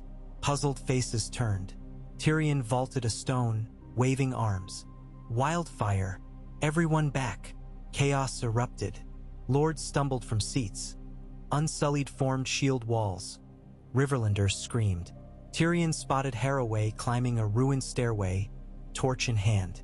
Daenerys reacted first, leaping onto Drogon's crouched shoulder. The dragon soared above ruin, banking toward the stair. Winds whipped gowns and banners into frenzied snaps. Harroway flung the torch at a fissure where green glint seeped. Must have pre-planted casks within the ruin. Flames struck stone, then nothing. Noirapschen. Rain-soaked mortar refused ignition, but cheers faltered as Harroway drew crossbow, aimed at Drogon's eye. Brienne roared, sprinted. Arrow twanged. Missed by hair, Brienne's shield deflected second bolt that might have struck Daenerys' shoulder. Unsullied surged. Harroway retreated onto rickety scaffold just as a tremor shook ruined tower. Perhaps Bran's stone remembers heat, indeed.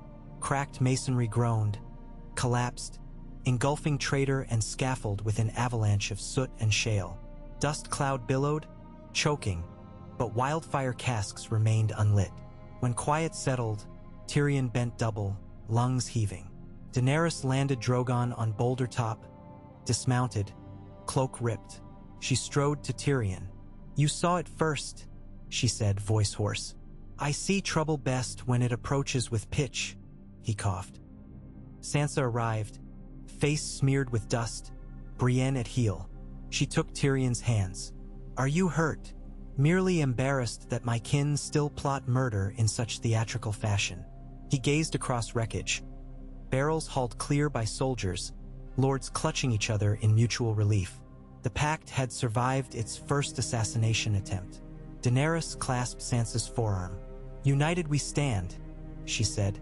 Sansa nodded, eyes fierce. Brienne placed Oathkeeper between them, tipped to ground. A silent vow. Thunder growled overhead. Rain began, washing dust, cooling tempers, quenching sparks before they could find tinder. Under that cleansing deluge, the 7 oaken thrones soaked like seedlings awaiting dawn.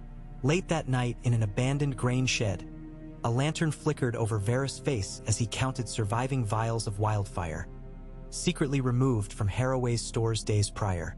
He whispered to his last loyal whisperer, a mute boy with quick eyes. "The realm lies on a blade," Varys murmured. Tonight the blade did not cut, but tomorrow is forged already. He corked the final vial, eyes moist. "Let us hope the smith is merciful." In Winterfell, Bran dreamed of a wheel wrought of dragonbone and weirwood, turning slow in star-specked void. Each spoke radiated light. One shone gold like lion's mane, one red like drop of dragon blood, one pale as snow. At the rim sat a tiny spider woven of shadow. Every revolution shook dew from its web onto Dreamer's skin. When Bran woke, he whispered to empty air. It turned still. Tyrion stood on Harrenhal's parapet, sunrise bleeding pink through mist. Below, unsullied patrolled perimeters, stark men doused embers. The air smelled of wet stone, soot, cold hope. Beside him stepped Daenerys, cloak steaming. She stared across charred ruins, voice quiet. "I thought I mastered fear, but tonight fear mastered me, and I lived." Tyrion studied her profile. "You lived because you chose trust. We saved a council because we prepared for fire, not for war." She nodded. "Yet tomorrow someone else will stoke flames. We must remain ready." He exhaled. "Ready but not waiting.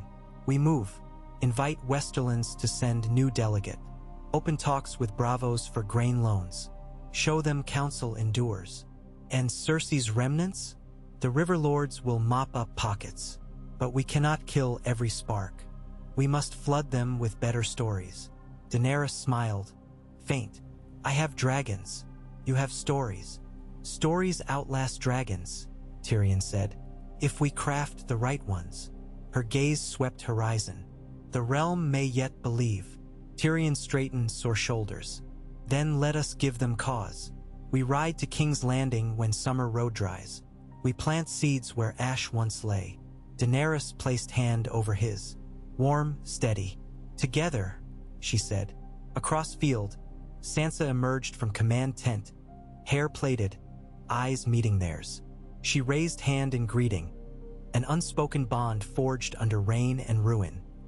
Behind her, Gendry hefted hammer, shouting orders to craftsmen rebuilding a bridge over the God's Eyes feeder stream. A narrow link that suddenly felt a metaphor for everything. 3 queens, Tyrion thought, fire, ice, and the realm itself. If they could balance upon the spinning wheel, perhaps one day children would walk these halls without fearing collapse of stone or conscience. He allowed himself a slow breath. The sun climbed, gilding broken spires, and for the first time since Dragonstone, he felt warmth not borrowed from hearth or brandy but sprung from within. It mingled with morning breeze, carrying scents of dust, mud, wood smoke, and the faintest hint of blooming heather. Stubborn, resilient, unwilling to surrender color even in shadow of ruin.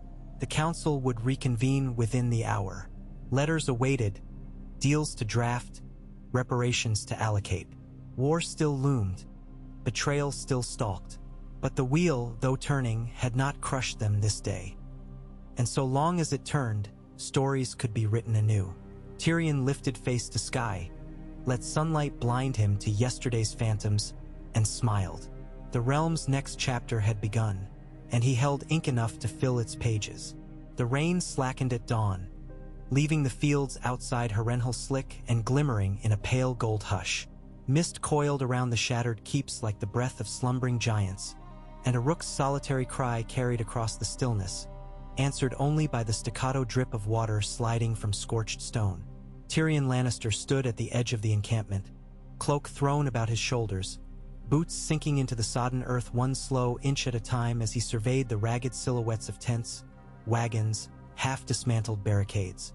A month had passed since the night wildfire almost turned packed into pyre, a month measured in hammer blows and parchment scratches, in fevered letters flashed back and forth across the kingdoms. Yet the realm's heartbeat, uneasy, fitful, still thudded beneath every conversation. Behind him, campfires guttered, coughing smoke into the sullen sky. Men passed with buckets and shovels, hauling fresh-cut timbers, stacking stone. Harrenhal's outer curtain would never be whole, but lattices of new scaffolding reached like hopeful vines toward ruins that once mocked all architects. Gendry's smiths rang hammers on makeshift anvils. Dornish engineers argued with Manderley masons about load-bearing arches. The council had decreed that what Dragonfire had melted, united hands would raise again, not as a fortress of dread but as a parliament hall, open-aired, walled with glass, crowned by a roof of patterned slate. A symbol, Daenerys called it, the realm's shattered past reforged into something both old and unimagined. Symbols, Tyrion thought, walked a knife's edge between inspiration and provocation. He shivered. Winter's chill still whispered through every draft, and turned away from the grandeur to the smaller, more urgent realities.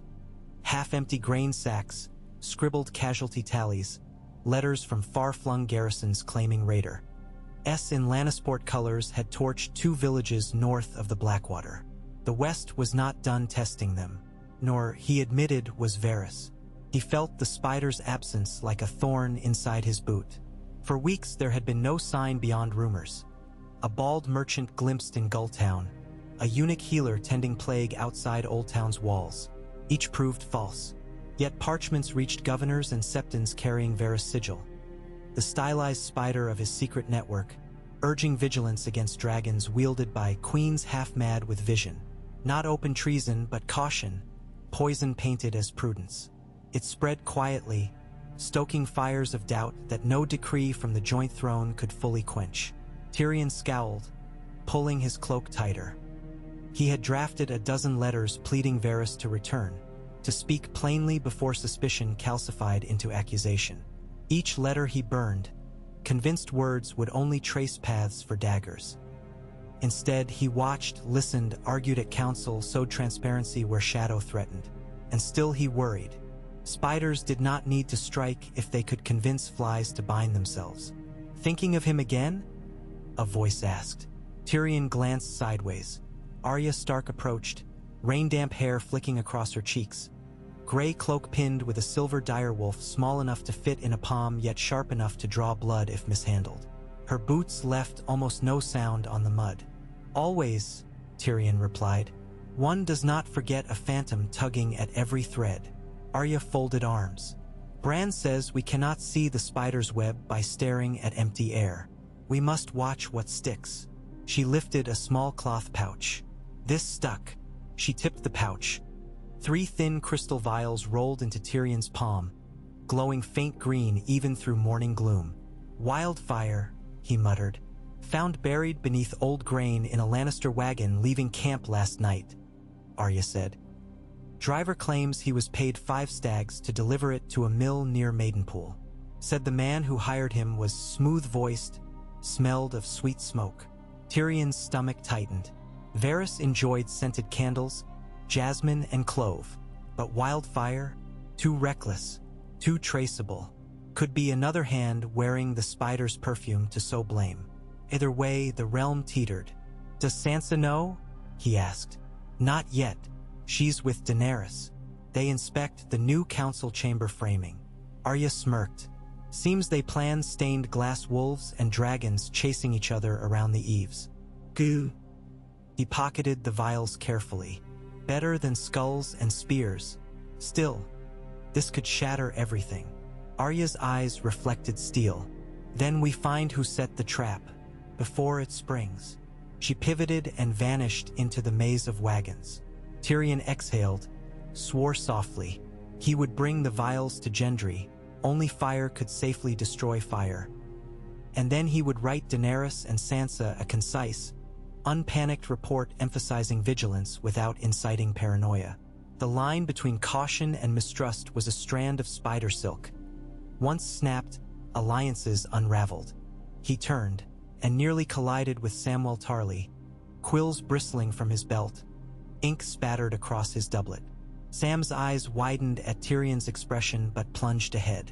Maester Wolkan just arrived from Winterfell, Sam puffed. Ravens from the wall, riders in black reached Last Hearth with word of trouble beyond Eastwatch. Wildling clans say dead things stir again. Tyrion groaned. We've only just started stitching one wound, and the north bleeds anew.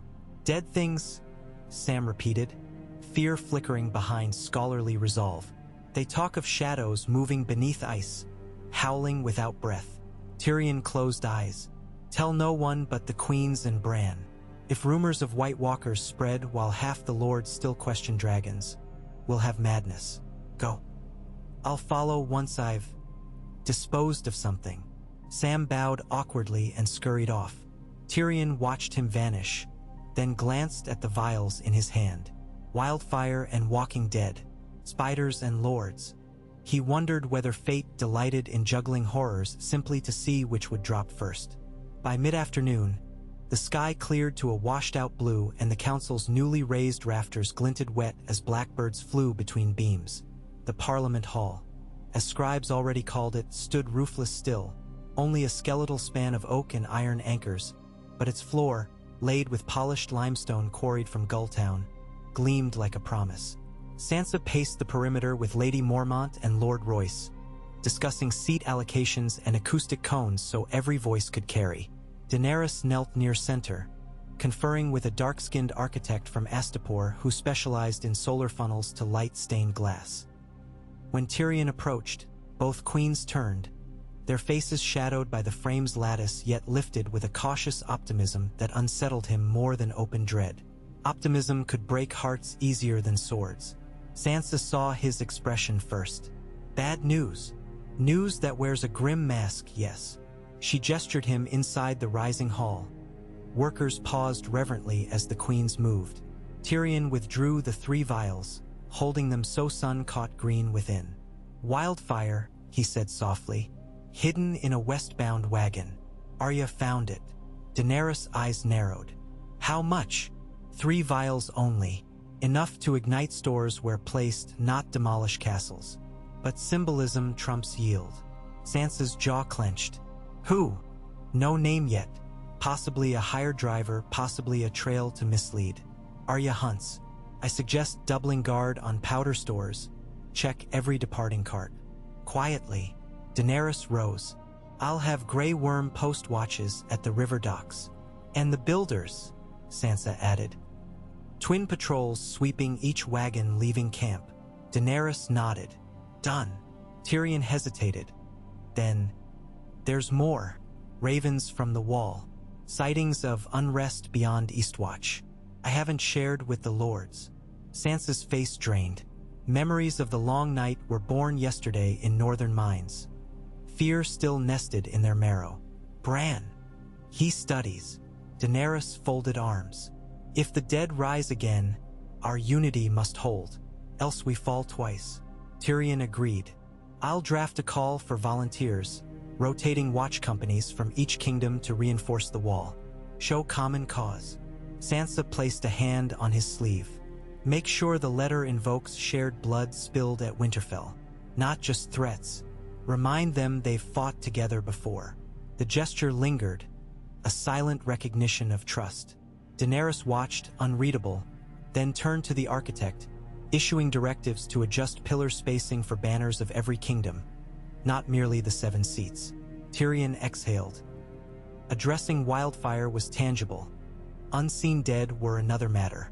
Night fell clear, starlight shimmering on the mirror surface of the god's eye. Only occasional frog croaks broke the hush. Inside his study tent, Tyrion hunched over a table littered with scrolls, a single lantern sputtering. He inked dispatches, one to Lord Tarly at Horn Hill requesting seasoned rangers, another to White Harbor for additional grain shipments, a third to Bravos negotiating loan extensions underscored by the Council's multi-throne guarantee. He sealed each, thumb aching. Fire snapped beyond canvas. He emerged into crisp air. A small bonfire crackled near the lake, surrounded by half a dozen figures. Gendry hammered iron over coals for a gate hinge. Podrick practiced chords on a battered lute. Brienne sparred with an unsullied captain in silent, rhythmic exchange. Near the water, Arya perched on a stone, skipping pebbles. Tyrion joined her, sitting on a fallen log. "Any word?" he asked. She shook head. "The driver's throat was slit behind a kennel 3 hours after I questioned him. Whoever paid him cleans tracks quick. Did you find coin? A Lannister lion on one. Gold fresh minted." Tyrion cursed. "Could be forged. Could be bait." Arya skipped another pebble. The lake swallowed rings silently.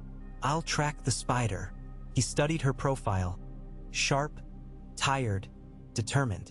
"And if you find him, I ask why," she said softly. "Then decide." He respected honesty but cautioned. Killing Varys could fracture everything. Even Daenerys may see martyrdom in his corpse. "Not if he's guilty," Arya replied. "Truth slain is helpless." Tyrion drank the stars on the lake's dark mirror. Truth is seldom slain. It slips into someone else's mouth. She flipped final pebble. "Then I slit that mouth too." "No shortage of blades," Tyrion muttered. "Just shortage of surgeons." A beat. Arya's shoulders eased. "You still believe in this council?" "I believe it's the least foolish folly on offer." He smiled wryly. "And fools, given choice, may yet build wonders." She rose. "Then sleep. I'll watch the spiders." He watched her fade into shadows, silent as ever. Above, constellations wheeled. The crown, the sword, the rook. He traced lines, wondered which would guide them, rule, battle, or cunning. Perhaps all. He returned to tent, snuffed lantern, lay on cot and let exhaustion claim him. Dreams came of stained glass wolves chasing dragons, their colors bleeding into wildfire green that erupted but never burned, as though glass absorbed flame. Far to the west, beyond the mountains of the moonlit reach, a rider in dusty cloak approached Old Oak's crumbling watchtower, guiding a sway-backed mare. He dismounted, tethered the horse, produced a pouch of cloth. Inside clinked half a dozen glass vials glowing faint, along with a rolled parchment bearing a spider seal. A man stepped from tower shadow, face hidden by hood. The rider passed the pouch. "Heralds travel tomorrow," the hooded man said. "They speak of council triumph. We must remind the realm dragons cannot tame wildfire." The rider spat dust. "And if the blast kills innocents?" "Innocents feed legend." "Legend feeds fear. Fear births rebellion." They clasped wrists briefly. Coin changed hands. Horse snorted uneasily as vials were hidden within saddlebags. Moonlight painted silver along the hooded figure's scalpel smile before he vanished back into tower gloom. At dawn, Bran wheeled his chair through dew-spangled grass to the water's edge. A platform of driftwood served as his silent pulpit.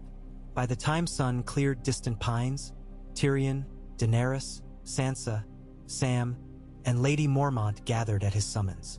Grey Worm and 2 Unsullied stood discreet guard. Bran's voice carried clear across the lake. "I watched the wall last night," he said. "I saw frostbite deeper than it has since the War for Dawn. I saw shapes moving where none should. The Night Queen stirs." Some paled. "Night Queen?" The legends tell of a sorceress who seduced a Lord Commander. Stories forget. She was a daughter of the first walkers, bound beneath the ice by her brother's defeat. But cracks widen. She gathers those still restless. Daenerys clenched fists. How many? Thousands may sleep yet, Bran replied. But if she reaches broken weirwoods north of Craster's Keep, she will wake them. Sansa swallowed. We must fortify the wall again. Bran shook head. A new wall must form in men's hearts. Fear of winter binds kingdoms faster than treaties. Tyrion managed a crooked smile. A convenient catastrophe, if spun right. Daenerys placed hand on his shoulder. Not catastrophe, purpose. We ride north again, not as saviors, but as guardians. Lady Mormont's voice was flint. Bear Island stands ready. Samesquil trembled. I'll prepare ravens for every maester tower. Sansa glanced between them. Then the council's first test becomes its forge. Tyrion cracked knuckles. So be it. We transport Dragonglass mines south, equip Westerland's pikes, teach Dornish how to weave fire nets, and we pray spiders stay out of the snow. Grey Worm bowed. Unsullied obey.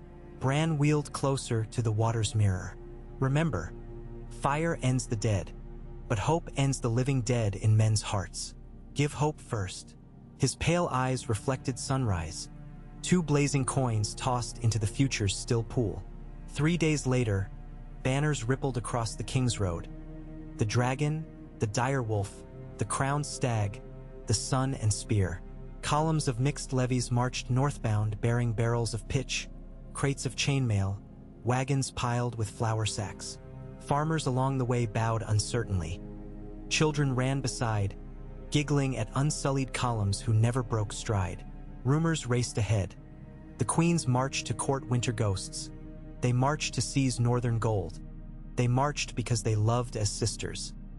Every tavern offered different verse. Truth drifted like campfire smoke, tangible until grasped. At Maidenpool Crossroads, Tyrion rode flank with Sansa while Daenerys scouted ahead on Drogon, shadow-sweeping farmland. Archers on walls braced in awe rather than terror. The dragon dipped wing in salute, scattering pigeons. Public theater, Tyrion observed. Fear fades when spectacle dazzles.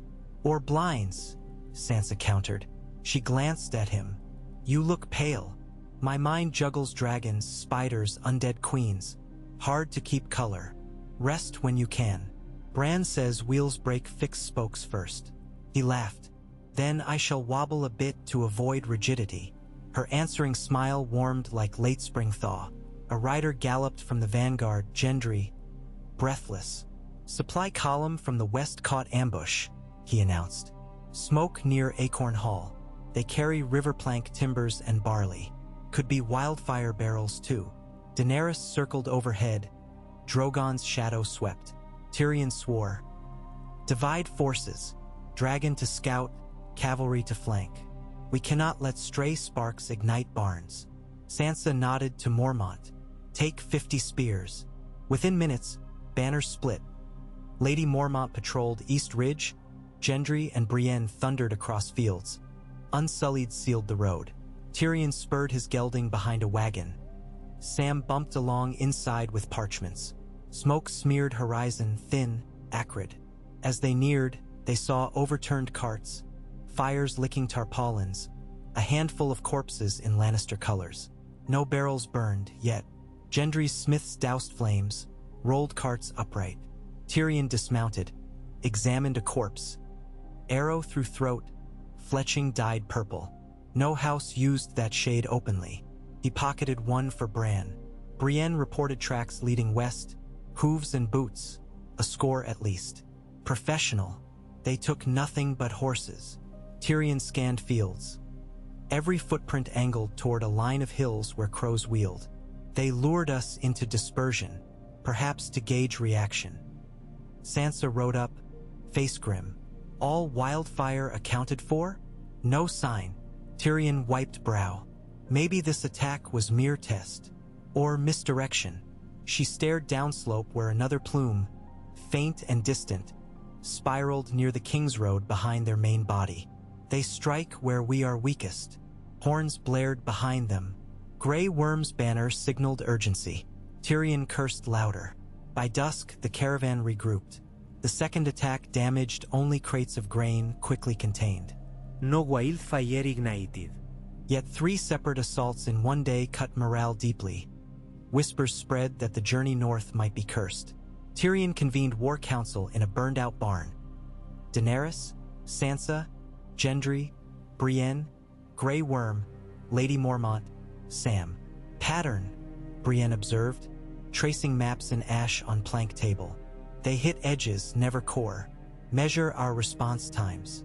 Scouting positions for something larger, Grey Worm said. Daenerys agreed. Tomorrow we march in staggered phalanx. Outriders at perimeters, Drogon overhead constant. Sansa touched the ash lines. And double night watches, rotating shifts to avoid fatigue. Tyrion leaned closer. Still, we chase ghosts.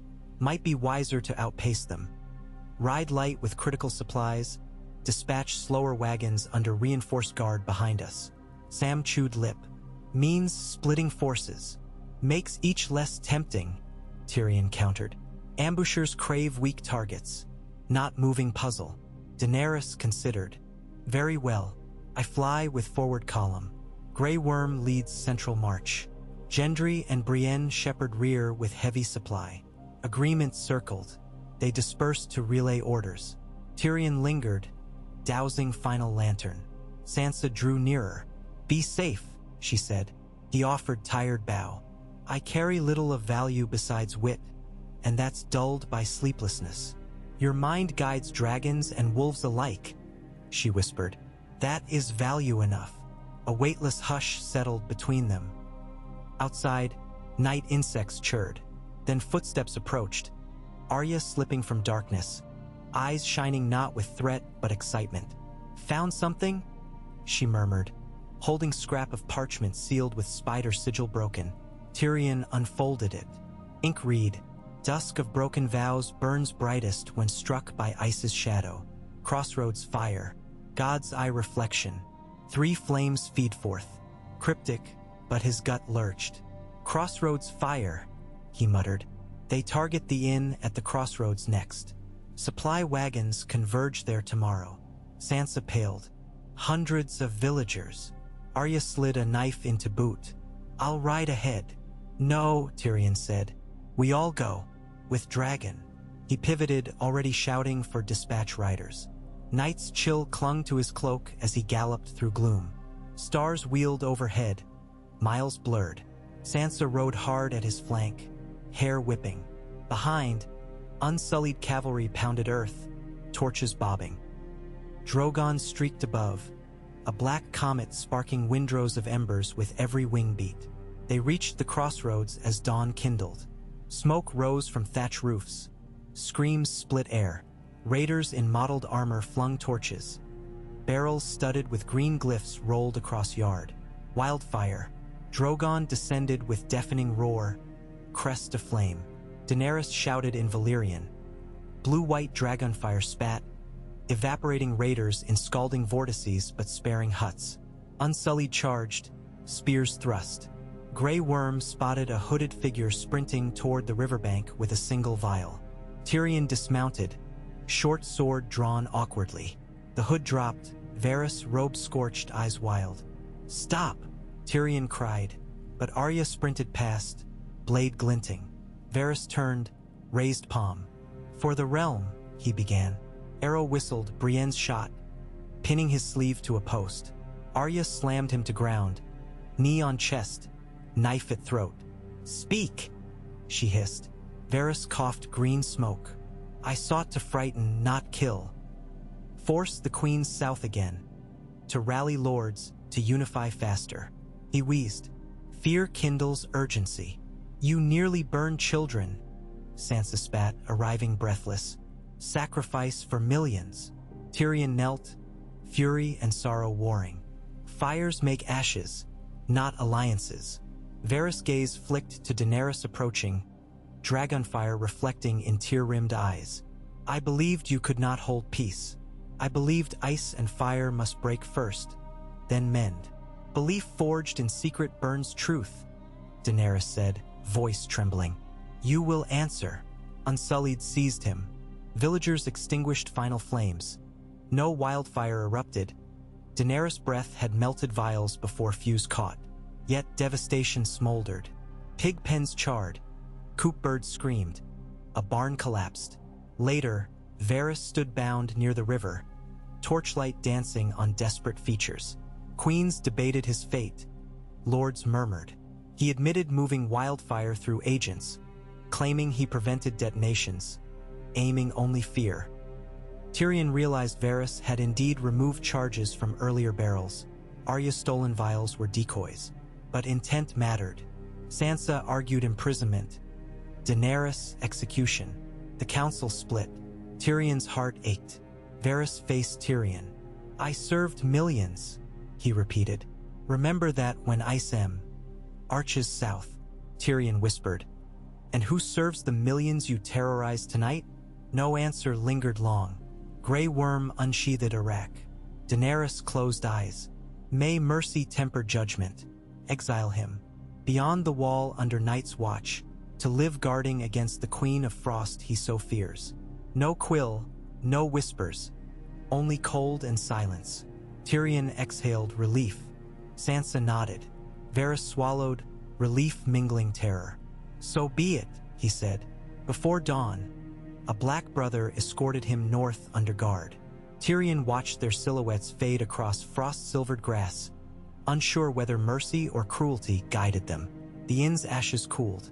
Villagers accepted grain, coin, timber to rebuild.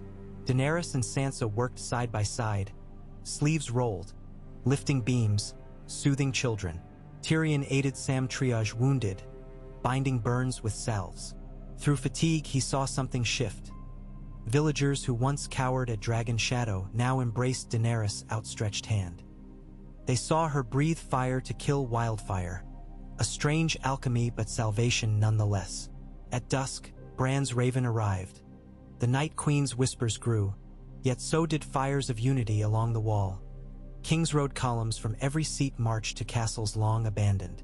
It was working, fear harnessed, not inflamed. That night, the queens convened beneath new stars. No tents, no guards. Just open ground where wildfire had hissed harmless against turned earth. Daenerys spoke first. Spiders spin even in exile, yet we cannot bind every shadow. Sansa nodded. We show realms that light may outshine them. Momentum is ours. Tyrion poured 3 cups of mead, handed them. To webs undone, he toasted. They drank, warmth coursing. Drogon lay nearby, wings curled, eyes reflecting firefly flickers. Wolves howled in distant forest. It sounded like agreement. Sansa looked to Daenerys. When snow melts and rivers thaw, we push to the wall together. Daenerys extended her cup. Together. Tyrion raised his. May ice and fire forge steel no shadow can sever. Cups clinked. Wind stirred embers. Sparks rose into velvet sky. For a breath, realm's future shimmered in those sparks. Fragile, bright, ascending. Each spark a promise. Of halls rebuilt, of children unburned, of roads trod without dread, of dead laid to rest and kept there. And though the night still crawled with unseen webs, for once Tyrion felt the threads in his hands stronger than those entwining his feet. He closed eyes, letting promise kindle behind lids. Tomorrow the wheel would grind again. But tonight, the balance held, and hope burned clean. A wildfire no fear could command.